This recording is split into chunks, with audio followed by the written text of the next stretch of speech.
आश्रम के बारे में आप समस्त शिष्यों की जो जिज्ञासाएं हैं, जो इच्छाएं हैं, जो भावनाएं हैं और जो अनसुलझे प्रश्न हैं, उनका उत्तर देने का प्रयास कर रहा हूं, जो कि अपने आप में प्रामाणिक हैं और आज के वैज्ञानिक युग में भी सत्य हैं। इसीलिए तो इस श्लोक में सिद्धाश्रम को आध्यात्मिक चेतना का केंद्र कहा है। समस्त ब्रह्मांड को सही ढंग से संचालित करने की क्रिया बताया गया है और भौतिकता और आध्यात्मिकता का जो संतुलन होना चाहिए, वह संतुलन केवल इस सिद्धाश्रम के द्वारा ही संभव है और इसीलिए यह स्वाभाविक है कि आप सिद्धाश्रम के बारे में ज्यादा से ज्यादा जानें। और ये प्रश्न केवल आपके ही प्रश्न नहीं है, ये समस्त साधकों के प्रश्न हैं, अधिकतर शिष्यों के प्रश्न हैं, अधिकतर चिंतकों और विचारकों के प्रश्न हैं।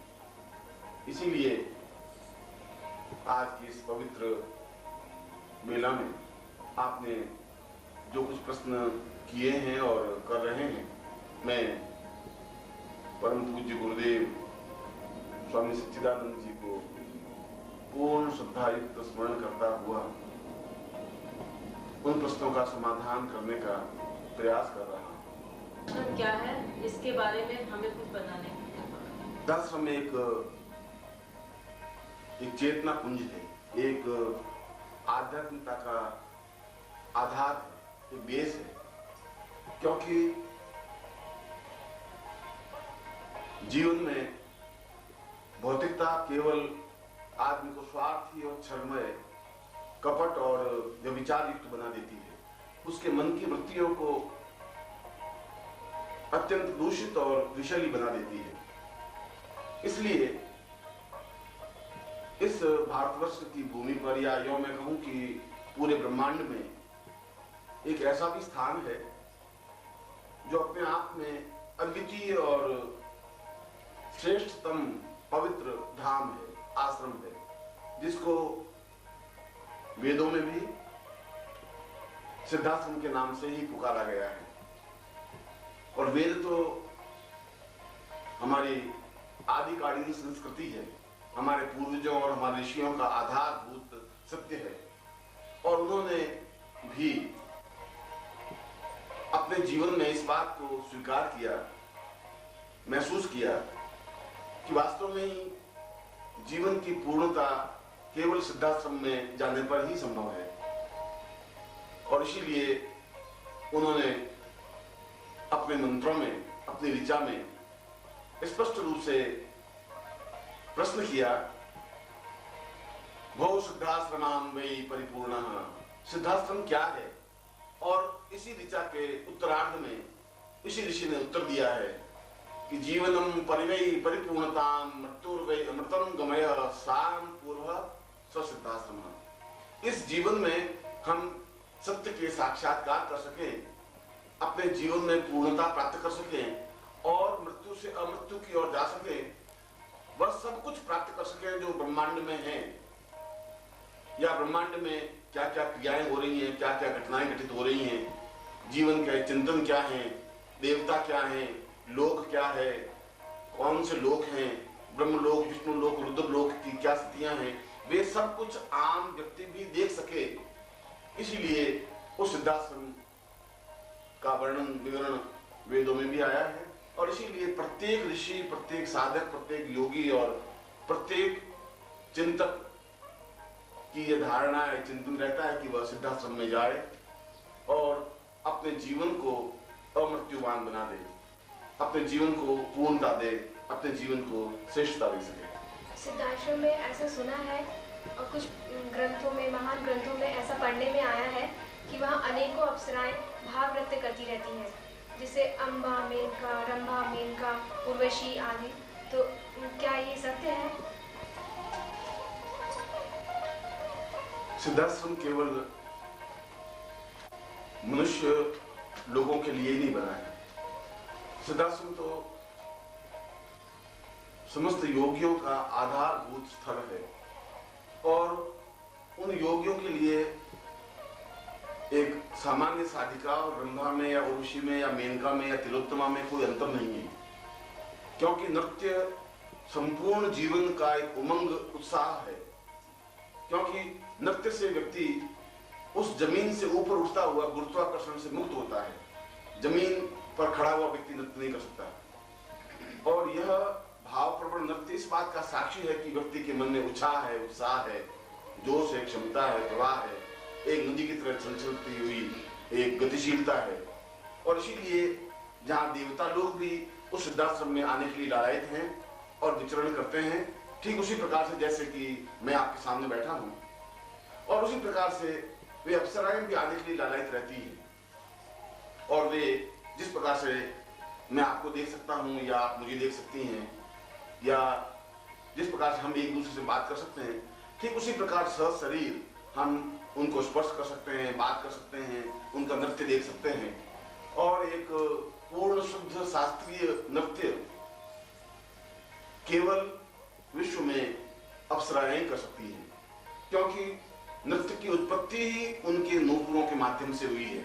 और वे समय समय पर जब भी सिद्धाश्रम में कुछ विशिष्ट दिवस, गुरु पर्व, गुरु पूर्णिमा, सिद्धाश्रम दिवस, चैतन्य दिवस या कुछ ऐसे विशिष्ट पर्व होते हैं, तब वे स्वयं उनकी आकांक्षाएं रहती हैं कि हम उस सिद्धाश्रम में आए और अद्भुत अनिवर्चनीय नृत्य कर सके। और वे नृत्य करती हैं, विचरण करती हैं, देखी जा सकती हैं। और वहां के लिए यह कोई एक अनहोनी घटना नहीं है, वहां के लिए यह कोई अद्भुत करिश्मा नहीं है।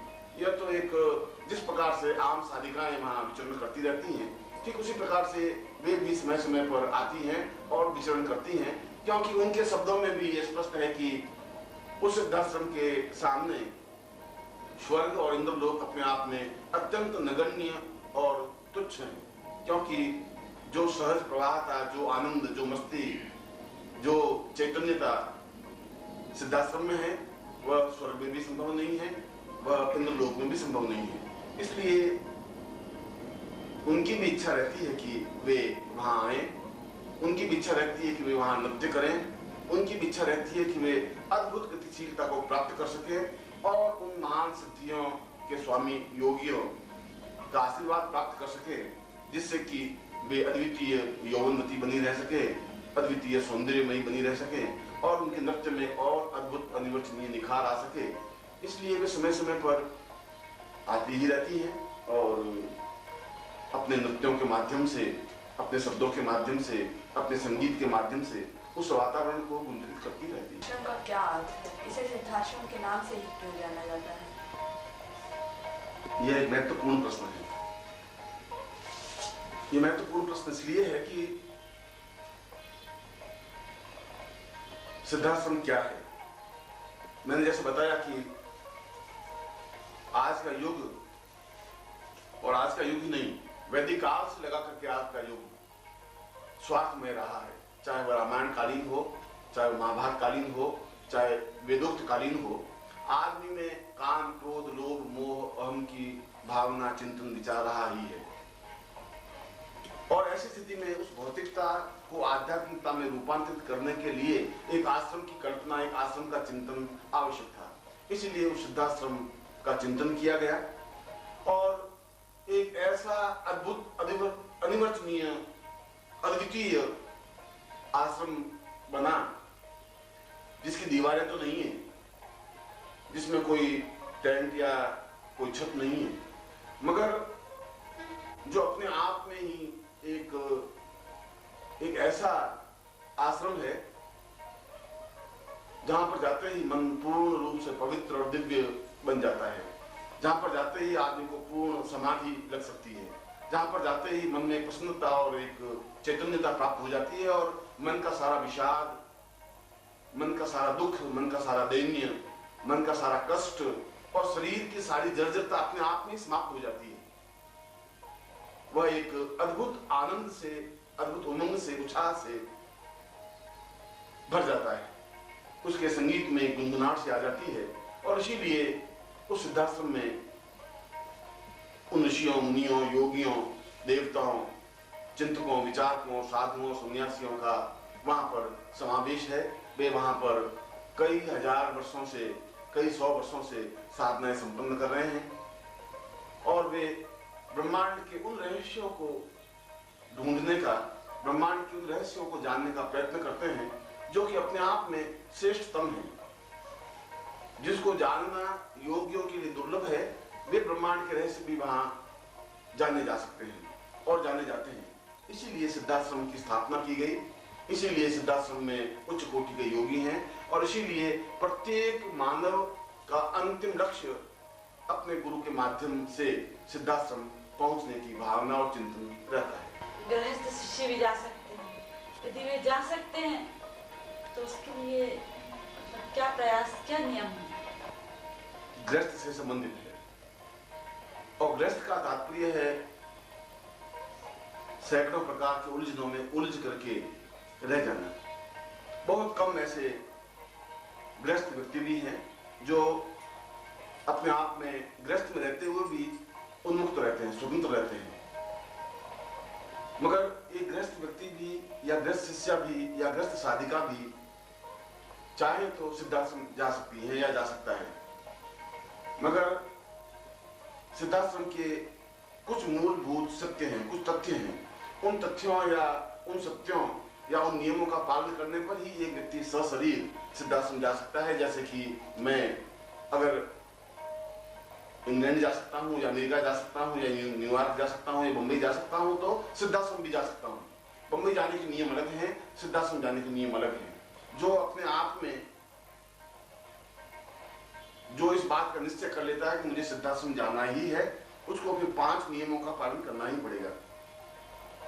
पहला नियम कि वह उसे ऐसा गुरु प्राप्त हो जो स्वयं सिद्धाश्रम गया हुआ हो।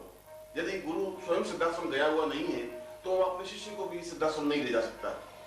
इसलिए यह पहली और महत्वपूर्ण अनिवार्यता है कि गुरु सिद्धाश्रम पहुंचा हुआ हो और पहुंचा हुआ ही नहीं हो। सिद्धाश्रम जाकर के वापस गृहस्थ जीवन में आने की या इस संसार में आने का ज्ञान, चेतना उसको हो, या जब भी वो चाहे सिद्धाश्रम जा सके और आ सके। ऐसे गुरु का सामीप्य था और ऐसे गुरु की दीक्षा पहली शर्त और पहली अनिवार्यता होती है। और दूसरा नियम, उस शिष्य में पूर्ण समर्पण भाव गुरु के प्रति हो। समर्पण भाव का मतलब है कि अपने पूर्णता के साथ उसमें लीन हो जाने की क्रिया हो। जब लीन हो जाने की क्रिया होगी तो उसमें जितना विषाद है, उसके शरीर में जितना छल है, झूठ है, जो कुछ पाप है, वो अपने आप में उस शक्तिपात के माध्यम से जब गुरु शक्तिपात करता है तो वे धुल जाते हैं, समाप्त हो जाते हैं। और ऐसी क्रिया होने पर वह व्यक्ति, वह बालिका, वह स्त्री, वह साधिका, वह गृहस्थ अपने आप में शुद्ध और चैतन्य बन जाता है। और जब गुरु ये देखता है कि वास्तव में इसका समर्पण अपने आप में अद्वितीय है, जब गुरु देखता है कि वास्तव में इसमें एक ललक है, जिज्ञासा है, जब देखता है कि और जब उसकी परीक्षा लेता है उसके बावजूद भी किसी प्रकार की न्यूनता नहीं दिखाई देता, तो दोनों तरीके हैं। कुछ साधनाएं संपन्न करा करके उसको सिद्धाश्रम में पहुंचाने की व्यवस्था करता है, या गुरु चाहे तो अपने शक्तिपात के द्वारा अपने साथ सशरीर सिद्धाश्रम ले जा सकता है। मगर यहाँ से सिद्धाश्रम जाने में मुश्किल से 1 मिनट लगता है। यद्यपि वह सैकड़ों हजारों मील दूर है, मगर वह पूर्ण वायु वेग के माध्यम से उसके शरीर को भी अपने साथ ले जा सकता है। वह एक आंख बंद करता है और खोलता है तो ऐसा लगता है कि सिद्धाश्रम में बैठा हुआ है, और वहां पर वह अपने शरीर को, अपनी चैतन्यता को देख सकता है, विचरण कर सकता है, घूम सकता है, और ऐसा कुछ भी शरीर में परिवर्तन नहीं आता, ऐसा कुछ भी अनहोना घटित नहीं होता। इसलिए गृहस्थ शिष्य भी जा सकता है। इसके लिए कोई बहुत कसौटी कड़ी नहीं है, मगर समर्पण अपने आप में बहुत बड़ी कसौटी है। ऐसा गुरु प्राप्त होना अपने आप में बहुत बड़ी कसौटी है। और गुरु के मन में यह चिंतन बनना कि मुझे सिद्धाश्रम में शिष्य को ले जाना है, यह भावना बनना बहुत बड़ी कठिन क्रिया है। और ऐसा परस्पर गुरु शिष्य के संबंधों के माध्यम से ही बन सकता है। ऐसा एक दूसरे में मिक्सअप होने से या एक दूसरे में समर्पण होने से ही बन सकता है। एक दूसरे के प्रति पूर्णता का भाव होने पर ही हो सकता है। और अगर ऐसा हो सकता है तो वहां सैकड़ों शिष्य गए हैं, सैकड़ों बालिकाएं गई हैं, क्योंकि वहां कोई उम्र का बंधन नहीं है। अगर 20 साल का बालक अगर चाहे तो उसी तथ्यों को लेकर के सिद्धांत समझा सकता है, और 80 साल का वृद्ध भी जा सकता है। इसलिए एक शिष्य चाहे वो गृहस्थ में है चाहे संन्यास में है, यदि उसके पास ऐसा समर्थ और अद्वितीय गुरु हो, यदि गुरु से प्राप्त दीक्षा हो, यदि गुरु के प्रति पूर्ण समर्पण हो, और गुरु यदि किसी प्रकार की भी परीक्षा ले तो उसमें पूर्ण सफलता प्राप्त करे, और जब गुरु ये एहसास करे कि इसमें वह क्षमता आ सकी है, मेरे प्रति समर्पण की भावना पूर्णता के साथ आ सकी है, हर कसौटी पर कसने के बावजूद भी, हर परीक्षा में इसको कसौटी पर खड़ा करने के बावजूद भी इसमें वह चिंतन, वह भावना, वह श्रेष्ठता, वह दिव्यता आने की क्रिया है, तब अपनी तपस्या का अंश उसमें प्रदान करता है। और जब तपस्या का अंश प्रदान करता है तो उसके शरीर के पंचभूतों में से, और 5 पंच तत्व हैं, जल, अग्नि, वायु, आकाश, और इन 5 तत्वों में से केवल वायु तत्व रह जाता है। अग्नि तत्व समाप्त हो जाता है, भूमि तत्व समाप्त हो जाता है, और दूसरे जब तत्व समाप्त हो जाते हैं तो वायु तत्व के माध्यम से वह आकाश में विचरण करता हुआ उस गुरु के साथ सिद्धाश्रम में प्रवेश कर सकता है। और यह शिष्य की अद्वितीयता है, एक शिष्य का पूर्णता है, शिष्य का प्रारंभ दीक्षा है, तो शिष्य की पूर्णता सिद्धाश्रम में प्रवेश करने की है।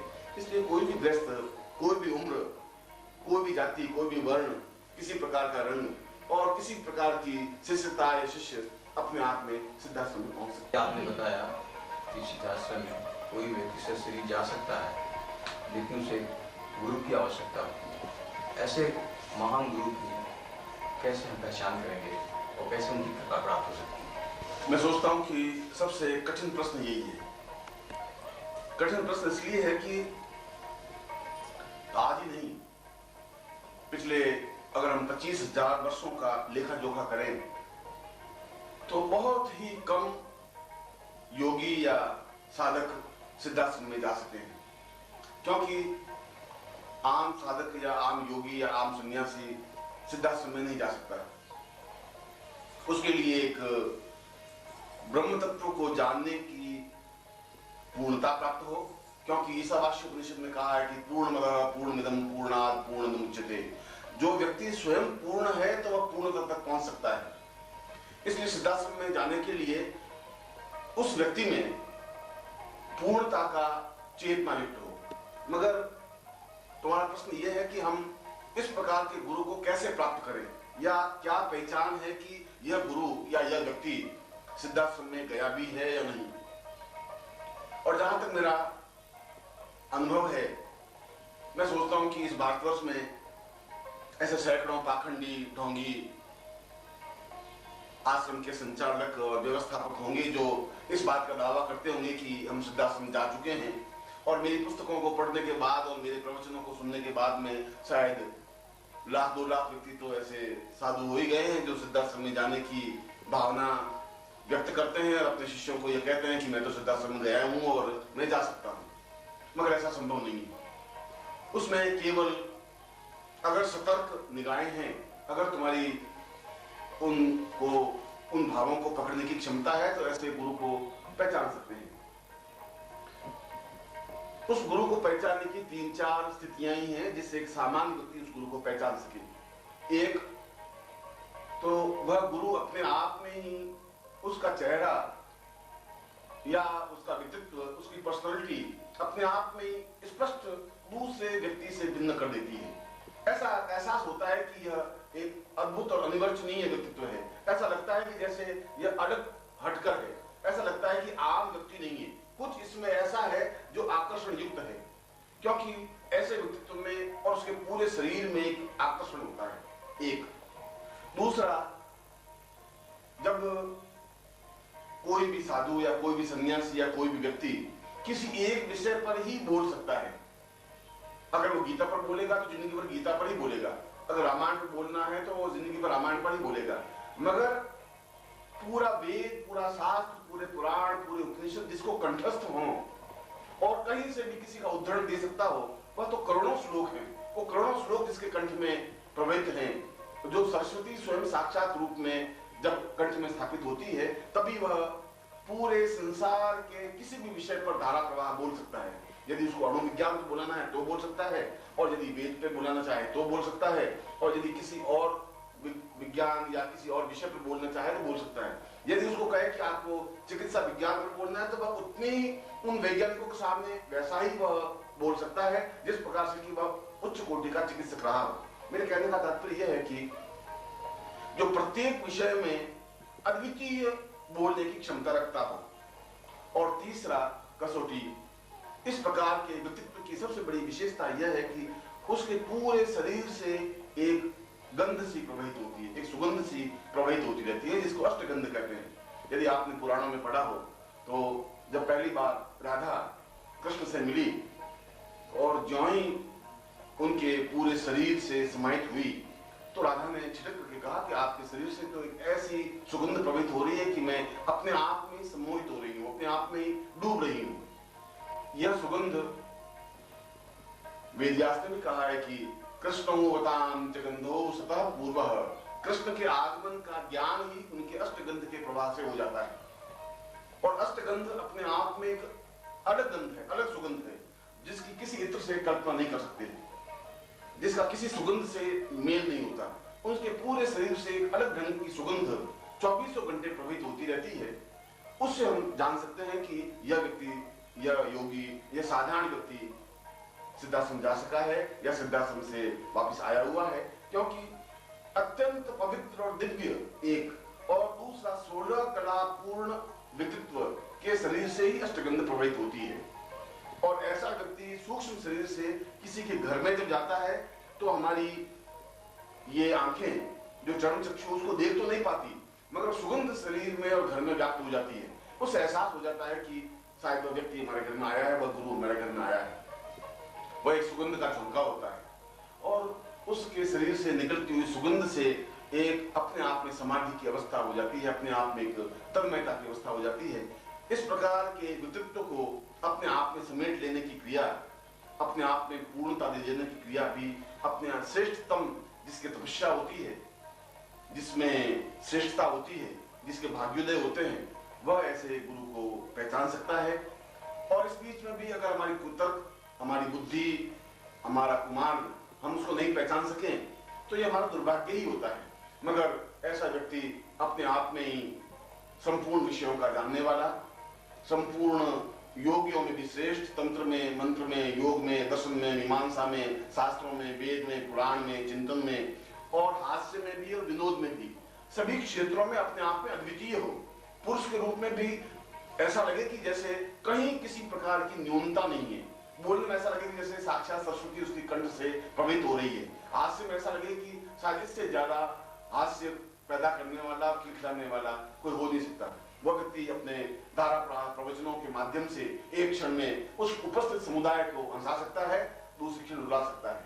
वो अपने शब्दों के माध्यम से नृत्य करवा सकता है। यह व्यक्तित्व करोड़ों करोड़ों व्यक्तियों में किसी एक में ही होता है और ऐसा व्यक्ति ही और ऐसे व्यक्ति से ही ये पहचान हो सकती है कि यह व्यक्ति सिद्धाश्रम में गया हुआ है। और यदि ऐसा जीवन में गुरु मिल जाए, वह चाहे साधारण वस्त्र में हो, वह चाहे लंगोटी पहने हुए हो, वह चाहे गृहस्थ में हो, तो इससे बड़ा सौभाग्य जीवन का कुछ हो ही नहीं सकता। इसीलिए जीवन का सारा खोज जो योगी हैं, यति हैं, सन्यासी हैं, जो साधनाएं कर रहे हैं, जो 25-25 वर्षों से साधनाएं 50 वर्षों से कर रहे हैं, उनकी सारी आकांक्षा ऐसा गुरु मिले एक, और फिर गुरु हमें स्वीकार करे, ये दोनों स्थितियां हों, और फिर उस सुगंध से आप्लावित होकर के उनके चरणों को छूने से, उनके शरीर को स्पर्श करने से और अपने ज्ञान के माध्यम से उनके शरीर को अपने शरीर में समाहित कर देने से वह खुद सुगंधमय बन जाता है। उसका चेहरा, उसका व्यक्तित्व, उसकी पर्सनालिटी खुद ही कुंदन के समान दमकने लग जाती है। इसीलिए कहा गया है कि ऐसा व्यक्ति पारस के समान होता है जो लोहे को भी स्पर्श करता है तो कुंदन के समान चमकीला बना देता है। जहां पर भी ऐसा व्यक्तित्व मिले जिसके कंठ में ऐसी सरस्वती हो, जो हजारों लाखों लोगों के सामने धारा प्रवाह, हजारों पुराणों का, वेदों का, शास्त्रों का, उपनिषदों का उदाहरण दे सकता हो, जिसको पुस्तक की ज्ञान की चिंतन की आवश्यकता नहीं, जो किसी विषय पर धारा प्रवाह बोल सकता हो, जो पूर्ण पुरुष हो, जो अद्वितीय व्यक्तित्व संपन्न हो और जिसके शरीर से अष्टगंध प्रवेश होती हो, ऐसे व्यक्ति की पहचान ही यह है कि यह व्यक्ति सिद्धाश्रम गया हुआ है या सिद्धाश्रम से लौटा हुआ है।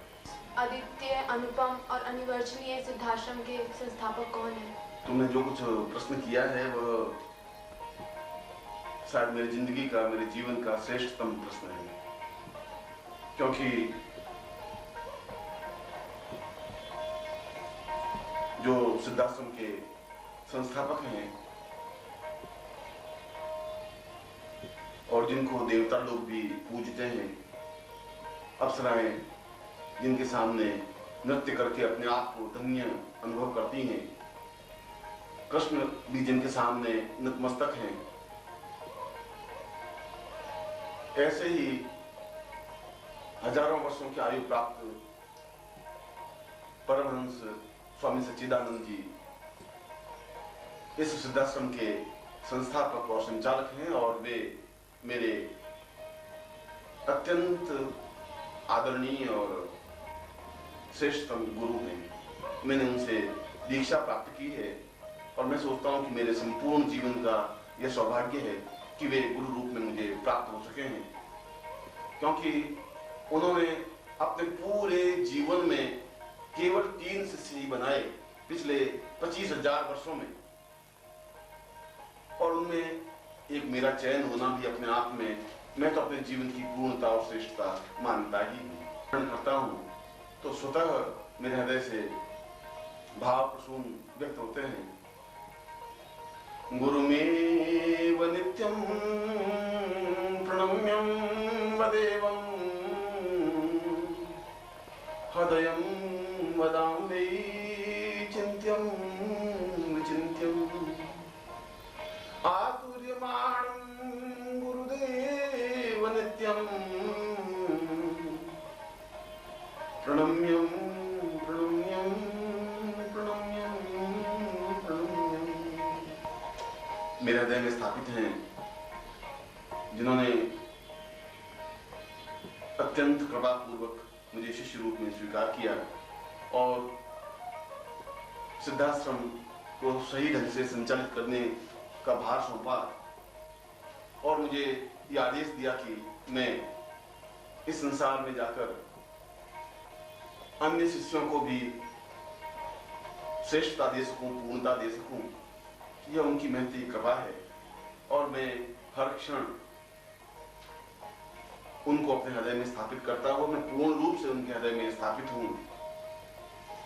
ऐसे गुरुदेव जो कि सिद्धाश्रम के संचालक हैं, जिनको समस्त योगीजन, जिनको वेद, पुराण, उपनिषद स्वामी सच्चिदानंद जी के नाम से पुकारते हैं, वे अपने आप में ही हजारों वर्षों की आयु प्राप्त तपस्वी, तेजस्वी, अनिवर्चनीय गुरुदेव हैं, जिनके दर्शन मात्र से ही सारा शरीर और रोम रोम पुलकित, प्रफुल्लित, रोमांचित और आह्लादित हो जाता है। मैं इस गुरुदेव को पूर्ण हृदय से, श्रद्धा से प्रणाम करता हूं। अभी भी परम पूज्य स्वामी सच्चिदानंद जी हजारों वर्ष से जीवित हैं और उन्होंने इतनी लंबी अवधि में सिर्फ 3 ही शिष्य क्यों बनाए? इस पर आप प्रकाश डालें। प्रश्न ऐसा है कि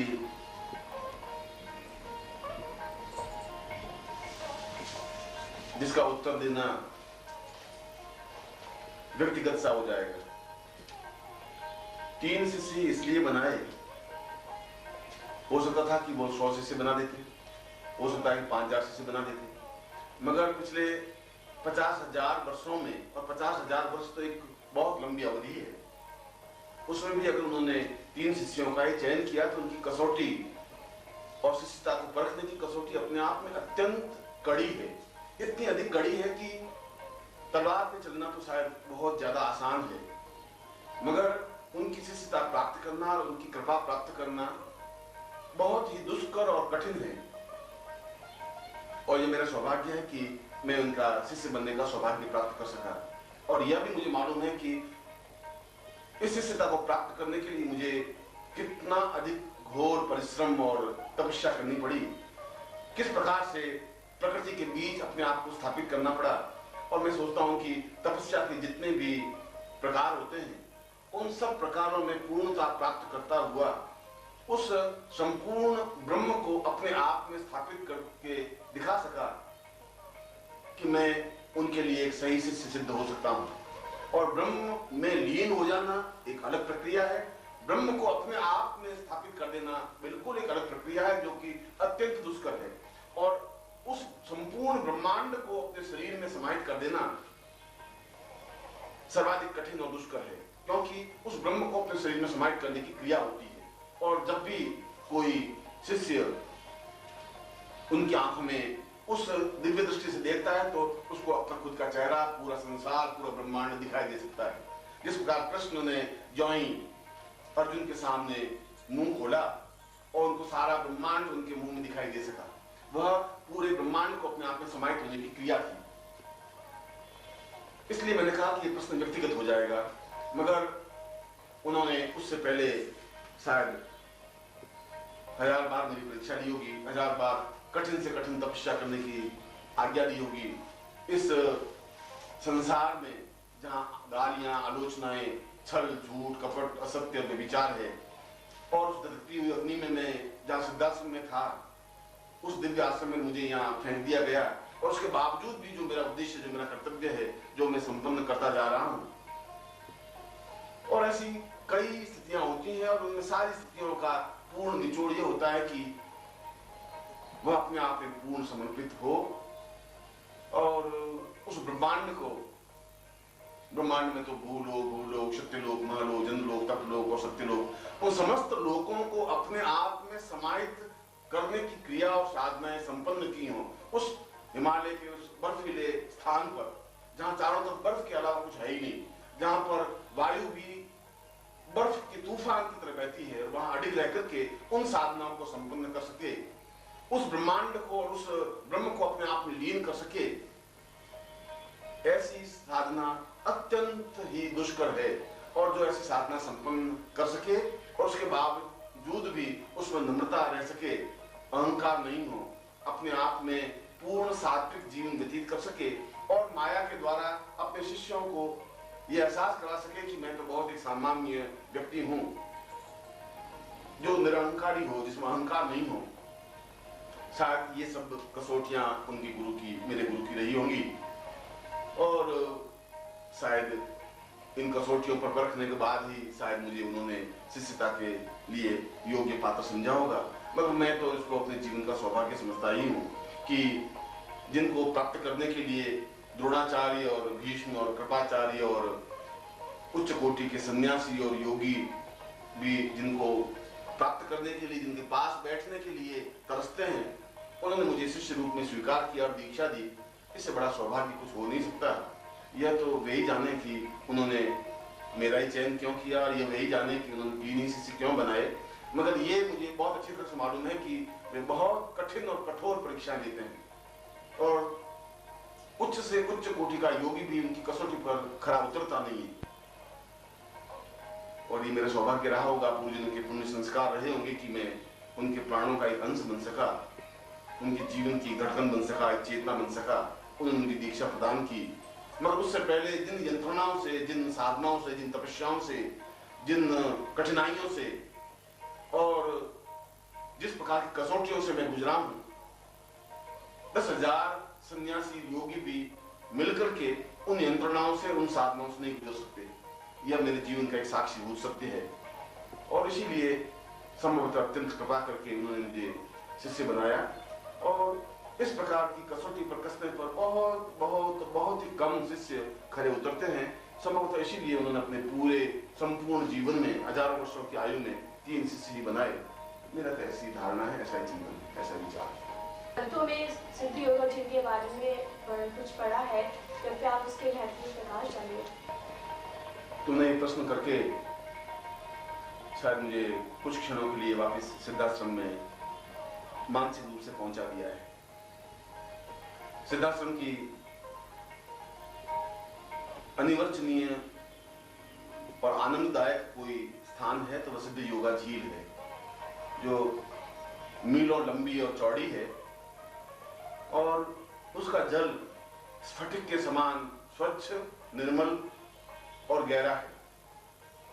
सैकड़ों फीट गहरी झील होते हुए भी यदि हम एक सिक्का उस झील में डालें तो वह सिक्का तलहटी में जाने पर भी उस सिक्के के अक्षर हम पढ़ सकते हैं। इससे तुम कल्पना कर सकती हो कि वसुधै योगा झील का जल कितना स्वच्छ और दिव्य होगा।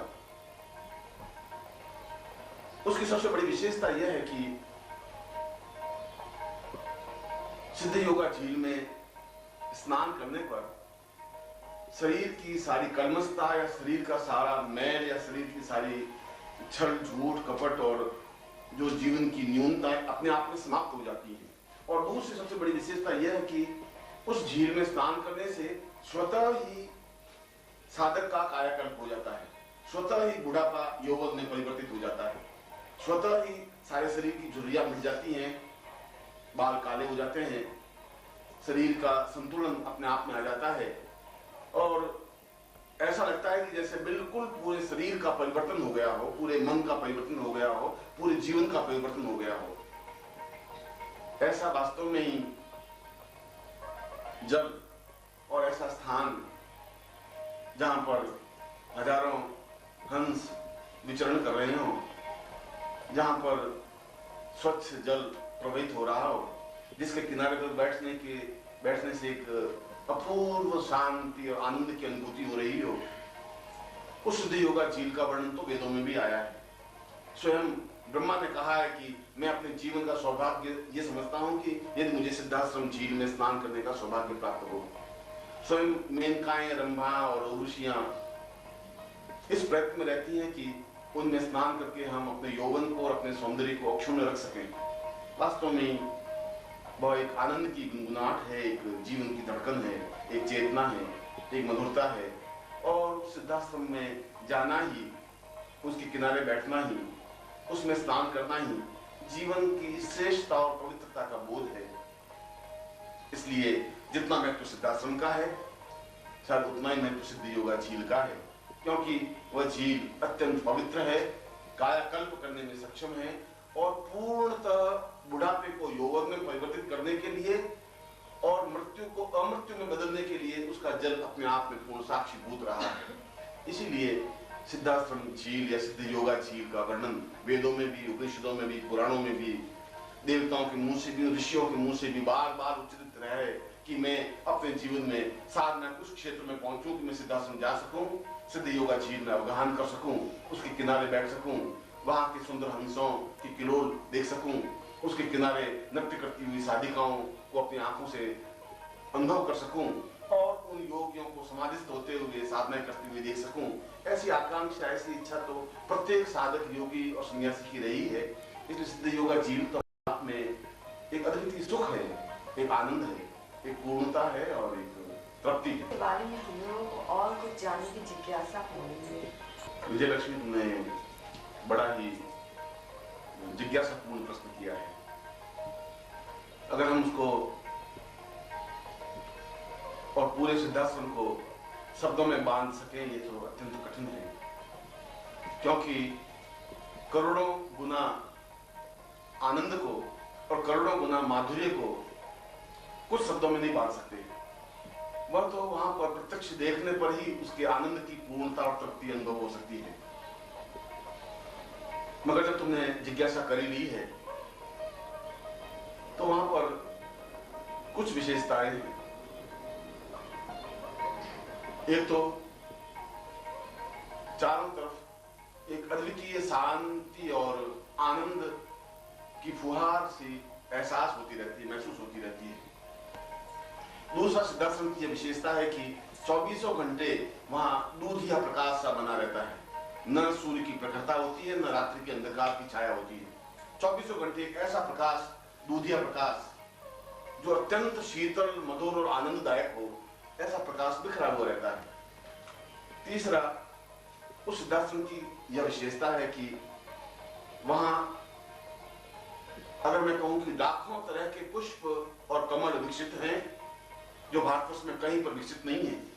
हजारों तरह के पुष्प खिले हुए हैं और फिर सबसे बड़ी विशेषता यह कि वे पुष्प मुरझाते नहीं हैं, वे गिरते नहीं हैं, वे खिले हुए रहते हैं, चिर यौवनमय रहते हैं, क्योंकि वहां पर प्रत्येक व्यक्ति, प्रत्येक साधिका, प्रत्येक साधक के ऊपर मृत्यु की छाया नहीं पड़ती, काल उनको छीन नहीं सकता, बुढ़ापा उन पर आक्रमण नहीं कर सकता, क्योंकि उस सिद्धाश्रम में मृत्यु और बुढ़ापा जैसा कोई शब्द है ही नहीं। इसलिए वहां की वायु में एक संगीत है, थिरकन है, गुनगुनाहट है, एक मधुरता है। ऐसा लगता है कि जैसे अद्वितीयता और आनंद है। वहां जाते ही एकदम से स्वतः समाधि लगाने की प्रक्रिया बन जाती है और ऐसा स्थान, ऐसा स्थिति बन जाती है कि हम पूर्णतः अपने आप में डूब गए हों। उस संगीत के माध्यम से जो निरंतर वहां देव संगीत गुंजित धीरे धीरे हो रहा है, उसको सुनकर के मन को एक अपूर्व और अद्वितीय तृप्ति से अनुभव होती है। कहीं पर यज्ञशालाएं हैं और उच्च कोटि के योगी यज्ञ कर रहे हैं। कई स्थानों पर सन्यासी सैकड़ों वर्षों से समाधि लगाए हुए साधनाएं कर रहे हैं। कहीं पर साधिकाएं किलोले कर रही हैं, विनोद कर रही हैं, हंसी मजाक कर रही हैं। कहीं पर अगर आप देखें तो अप्सराएं स्वतः नृत्य कर रही हैं, उत्साह से भर रही हैं, उछाल कर रही हैं। कहीं पर सिद्ध योगा झील के किनारे हुए सिद्ध योगी और साधिकाएं और साधक बैठे हुए हंस की किलोले कर रहे हैं, देख रहे हैं। कहीं पर उस सिद्ध योगा झील में उस स्फटिक नावों के माध्यम से विचरण कर रहे हैं। कुछ लोग और कुछ साधक बैठे बैठे उस संपूर्ण दृश्य को अपने आप में समेटने की क्रिया करते रहते हैं। सभी अपने आप में मस्त और आनंद की अनुभूतियां करते रहते हैं। इसलिए वहां का वातावरण एक अद्वितीय सुगंध से आप्लावित है। वहां की हवा में एक गुंजरण है, एक संगीत है, एक थिरकन है। वहां पर अपने आप पूरा हृदय और पूरा शरीर ऐसा आनंद से भर जाता है कि जैसे नाचने की इच्छा होती है। हर क्षण उन ऋषियों और उन योगियों को देखने पर ऐसा लगता है कि जैसे हम वास्तव में इसके सामने स्वर्ग तुच्छ है, नगण्य है, कुछ है ही नहीं। वहां की मिट्टी स्वर्णिम मिट्टी है, वहां की वायु सुगंधमय वायु है, वहां के पुष्प हजारों तरह के लाल, पीले, गुलाबी, हरे सैकड़ों रंगों के झूमते हैं। जहां पर हिरण कुलांचे भरते हैं, कहीं पर किसी साधु और सन्यासी की पीठ से हिरण अपने सींगों से उनको खुजाता है। कहीं पर कोई साधिका उस शिशु हिरण के बच्चे को, शिशु को अपने गोदी में लिए हुए बड़ी मुग्ध भाव से उस दृश्य को देख रही होती है। कहीं पर हास्य चल रहा है, कहीं पर प्रवचन चल रहे हैं, कहीं साधु सन्यासी बैठे हुए हैं और सारा जहां पर मीलों तक आप सिद्ध योगा झील के किनारे किनारे और सिद्धाश्रम में जाएं तो प्रत्येक दृश्य अपने आप में एक दूसरे से हटकर है। ऐसी इच्छा होती है कि दृश्य हम हजारों वर्षों तक देखते ही रहें और प्रत्येक दृश्य अपने आप में भावपूर्ण होता है, मन को एक आप्लावन से भर देता है, एक सुगंध से भर देता है, एक मस्ती से भर देता है। इसलिए उस सिद्धाश्रम को और उनके गुणों को, वहां की कल्पवृक्ष को, वहां के नृत्य को, वहां के देवताओं की स्थितियों को, वहां के योगियों की स्थितियों को कुछ शब्दों में नहीं बांधा जा सकता। यह तो जीवन का सौभाग्य हो कि हम सशरीर अपने गुरु के साथ वहां जाएं और वहां काफी समय व्यतीत करें, देखें। और मैं सोचता हूं कि एक बार गया हुआ व्यक्ति की इच्छा होती ही नहीं कि वह इस दलदल में, इस स्वार्थ में, इस छल में वापस आने की इच्छा जागृत हो। मगर जो जीवन का आनंद लेना चाहते हैं, जिनका जीवन का सौभाग्य होता है, जिनमें जीवन में गुरु ऐसे प्राप्त हो जाते हैं और जो कसकर अपने गुरु का हाथ पकड़ सकता है, और निश्चय ही इस संपूर्ण आनंद को अपने जीवन में, तन मन में, अंग अंग में उतार सकता है, देख सकता है, मस्त हो सकता है, नृत्य कर सकता है और मुक्त हो सकता है। वास्तव में वहां पर करोड़ों करोड़ों तरह की विशेषताएं हैं और इसीलिए सिद्धाश्रम को सिद्धाश्रमोपम स्वर्गम वदैवः तुच्छामृताम पूर्वमदैव तुल्यम, संपूर्ण ब्रह्मांड और स्वर्ग सिद्धाश्रम के कर्ण की भी तुलना नहीं कर सकता, क्योंकि वहां पर मृत्यु नहीं है, वहां पर वृद्धावस्था नहीं है, जर्जरता नहीं है, कृष्णता नहीं है, दुर्बलता नहीं है, दीनता नहीं है, दुख नहीं है, दैन्य नहीं है, पढ़ाई नहीं है, चिंताएं नहीं है। एक उमंग है, उत्साह है, उत्साह है, एक यौवन है, एक सौंदर्य है, वहां पर एक मस्ती है, एक थिरकन है और सारा वन प्रांतर, सैकड़ों तरह के पुष्प, सैकड़ों तरह के वृक्ष, सैकड़ों तरह के देवदारू, सैकड़ों तरह के पहाड़, देवता, सन्यासी और योगी यत्र तत्र विचरण करते हुए मुक्त भाव से एक दूसरे को देखते हैं और मस्ती में झूमते हुए अपने जीवन में विचरण करते हैं। इसलिए पूरे सिद्धाश्रम को तो मैं कुछ शब्दों में नहीं बांध सकता, मगर फिर भी उसकी जो विशेषताएं हैं वे अपने आप में अद्वितीय हैं, अनुपम हैं और देखने लायक। ऐसा तुम्हारा कभी सौभाग्य बने कि तुम सिद्धाश्रम जा सको, अपने जीवन में उस आनंद को देख सको, अपने जीवन में पूर्णता को प्राप्त कर सको। हुए भी इसका कम पुस्तकों में उल्लेख मिलता है, उसके बारे में आप पूरा बताइए। जीवन में देखा ही नहीं, वे उसका वर्णन कर भी नहीं सकते। जिन्होंने जीवन में अनुभव किया ही नहीं, वे उसका उल्लेख कर भी नहीं सकते, क्योंकि जैसा कि मैंने बताया बहुत ही कम साधक और योगी उस सिद्धाश्रम में जा सके और अधिकतर सन्यासी, वह चाहे विश्वामित्र हो, चाहे वशिष्ठ हो, चाहे कणाद हो, चाहे पुलस्त्य हो, चाहे गर्ग हो, चाहे अत्रि हो, चाहे गौतम हो, वे उस स्थान को प्राप्त नहीं कर सके। तो वे केवल सिद्धाश्रम शब्द का वर्णन करके ही रह गए, मगर गीता में तो इसका पूर्ण रूप से वर्णन है, वेद व्यास ने श्रीमद् भागवत में इसका पूर्ण रूप से विवरण वर्णन दिया है। कृष्ण ने स्वयं कहा है कि चिंत्योवताम पूर्णमदैव रूपम आत्रैव पूर्व सिद्धा समोवः। जीवन में मैंने पूर्ण 16 कला का ज्ञान चिंतन प्राप्त किया है, मगर सिद्धाश्रम के मुकाबले में अन्य कोई स्थान और वर्णन नहीं।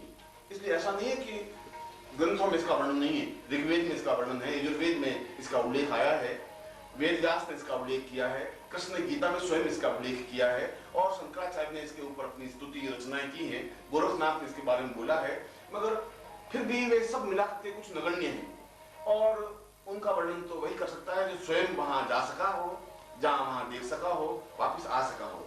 इसलिए अधिकतर धार्मिक ग्रंथों में केवल देवताओं की कल्पना की है, उन स्थानों का और सिद्धाश्रम का वर्णन विवरण नहीं आया है। नहीं आने के पीछे उनका खुद का सत्य नहीं था, उन्होंने खुद ने उसको देखा नहीं था। वे चाहे अपने आप में श्रेष्ठतम योगी तो थे, चाहे उन्होंने ब्रह्म की साधना की हो, मगर ब्रह्म को अपने आप में आत्मसात नहीं कर सके। नहीं कर सके तो वहां नहीं जा सके, और नहीं जा सके तो उनका अनुभव भी नहीं कर सके, अपने ग्रंथों में उनको नहीं दे सके। फिर भी सैकड़ों उपनिषद हैं जिनमें उनका वर्णन विवरण है, सैकड़ों धार्मिक और प्रवचन ग्रंथ हैं जिनमें उनका उल्लेख आया, मगर बहुत ही जो कुछ संसार में पढ़ने को ग्रंथ मिले हैं उनमें कम है। उच्च कोटि के जो उपनिषद हैं, उच्च कोटि के जो वेद हैं, उनमें उनका विवरण आया है, उल्लेख भी आया है। और कृष्ण ने तो स्वयं कुल 24 श्लोकों में सिद्धाश्रम का वर्णन किया। कृष्ण जैसा युग पुरुष यदि उसका वर्णन करता है, राम जैसा अपनी सीता को कहता है कि सीते जीवन की पूर्णता सिद्धाश्रम में जाने में है। वाल्मीकि अगर कहते हैं कि जीवन का सत्य सिद्धाश्रम है, वशिष्ठ कहते हैं कि मेरे जीवन का सौभाग्य हो कि मैं सिद्धाश्रम में जा सकूं, विश्वामित्र कहते हैं कि मैं संपूर्ण देवताओं को अपनी मुट्ठी में कस करके चूर करके फेंक देना चाहता हूं, मगर मेरी इच्छा सिद्धाश्रम में जाकर के विचरण करने की है। तो ये सारे योगी और ये सन्यासियों के शब्द कथन इस बात की साक्षी हैं कि उन्होंने सिद्धाश्रम का नाम, उनमें से कई लोग जा सकते